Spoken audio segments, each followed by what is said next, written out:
There on the outside is Tony Bardy, who must be sort of smiling to himself at the moment, I think, enjoying perhaps his own good run. Remember, he has done a 2:59.5 this afternoon. Quicker than Roger Newbold, and obviously going to be quicker than Roger Newbold in this one, I would think. But, of course, he hasn't done it yet. Time will tell. Shortly we will know as the lights go red and green. And it's Mick Mantell, though. Mick Mantell making a good start. This could be a very, very good race indeed, because Mick Mantell's got away in front. Tony Bardy slots into second place as they go through Spa and up towards Chequers. And there in third place we can see David Knowles, but it's going to be between these two men. And it's Mick Mantell and Tony Bardy. Two of the very, very best of the British Division 2 Championship runners here. Mick Mantell and Tony Bardy at play as they come down through Sampson Curve and away towards the Mad Hatter Complex for the first time. And Mick Mantell capitalising on that brilliant start, but he goes into the corner a bit wide. Tony taking the tighter line, but can't take any advantage from it. There's Robin Ferry in fourth place, but the order up front is still Mick Mantell from Aldermaston in Berkshire, leading local man Tony Bardy through the shuttle and away at the end of lap number 1 into their second tour. The two of them very close together. Look at the different lines being taken here. Tony going very, very wide to come through on the inside. Absolutely superb manoeuvre, just what we saw young Richard Watts doing a little while ago. And Tony going into that corner right on the outside edge of the track and then cutting across the apex and coming through on the inside. That is rallycrossing at its most brilliant. And Tony Bardy getting away now from Mick Mantell. Or is he? No, Mick is still right in there with him.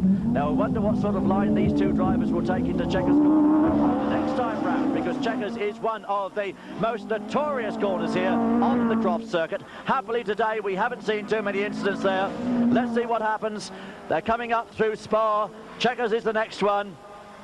Tony again goes very wide. Mick Mantell takes that tighter line in, you see. It's quicker into the corner, but it's definitely slower out.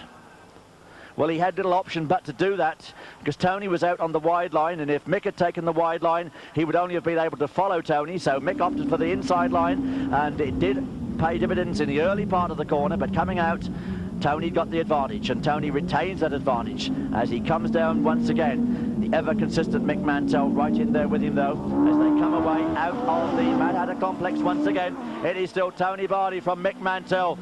Two very, very fine and accomplished rallycross drivers, giving us a very good exhibition here of good, clean, close rallycross driving. And Tony it is now, able to choose whatever line he likes, I think, through the corners. Comfortably well clear now of Mick Mantell on his last lap. 2:59.5 is his best time. 2:58.3 is the track record, which is now held by Roger Newbold, achieved here at the Croft circuit earlier this year. I wonder what sort of time Tony's going to put up on this one. It could be quick. We shall soon know. Tony coming out then, up towards the checkered flag. Tony Bardy comes through, stops the watchers now. Mick Mantell not that far away.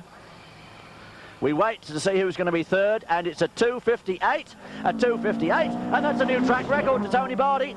That's it, 2:58.